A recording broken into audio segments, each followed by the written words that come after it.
Hello, আসসালামু আলাইকুম। কেমন আছেন সবাই? আশা করি সবাই খুব ভালো আছেন।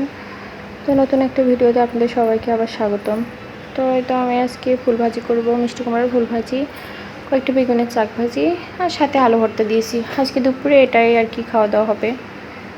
তো রোজ রোজ একরকম খাবার ভালো লাগে না, একটু আলাদা খেতেও ভালো লাগে। তো এই জন্য আর কি ভাবলাম একটু আজকে শুকনা শুকনা খাবারই খাই।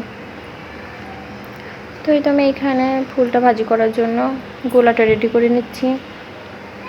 তো আমি এখানে চাউলের গুঁড়া দিয়েছি, বেসন আর হলুদ মরিচের গুঁড়া, সাথে আর লবণ দিয়ে পানি দিয়ে এটা আর কি একটু গোলা বানিয়ে নেব।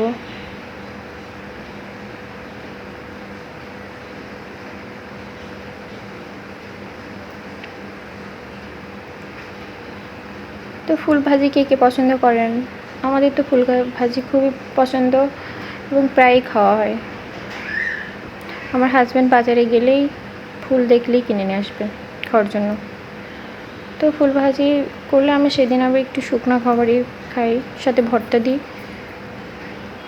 এরকমই ভালো লাগে।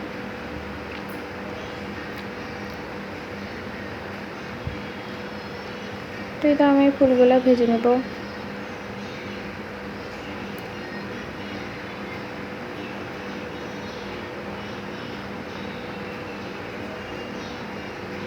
তো দেখতে থাকেন পুরো ভিডিও, আশা করি ভালো লাগবে।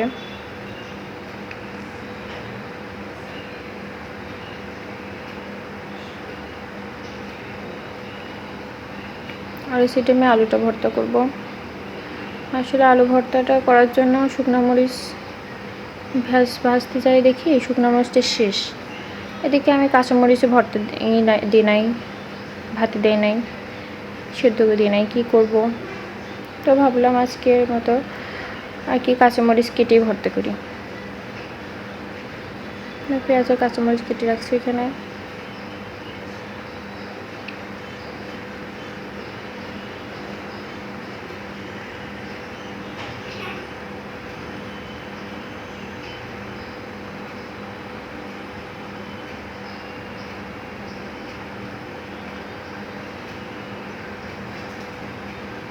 তো আমার এগুলো ভাজি শেষ, আমি বাকিগুলোও দিয়ে দিব। আর সাইডে যে জায়গা থাকবে তার মধ্যে শাক ভাজিগুলোও দিয়ে দিব একবারে।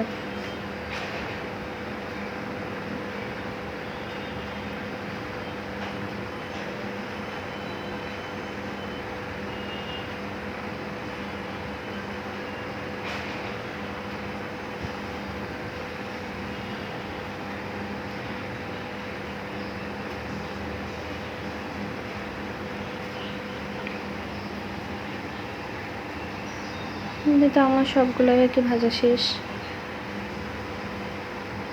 তো এটা আমি খাবার রেডি করে নিয়েছি। আমার আলু ভর্তাটা সাদা দেখাচ্ছে, কারণ আমি আর কি আলু ভর্তা করছি কাঁচামরিচ দিয়ে, তো এই জন্য। তো সবাই ভালো থাকবেন, সুস্থ থাকবেন। ভালো লাগলে ভিডিওটি লাইক কমেন্ট করবেন। আল্লাহ হাফেজ।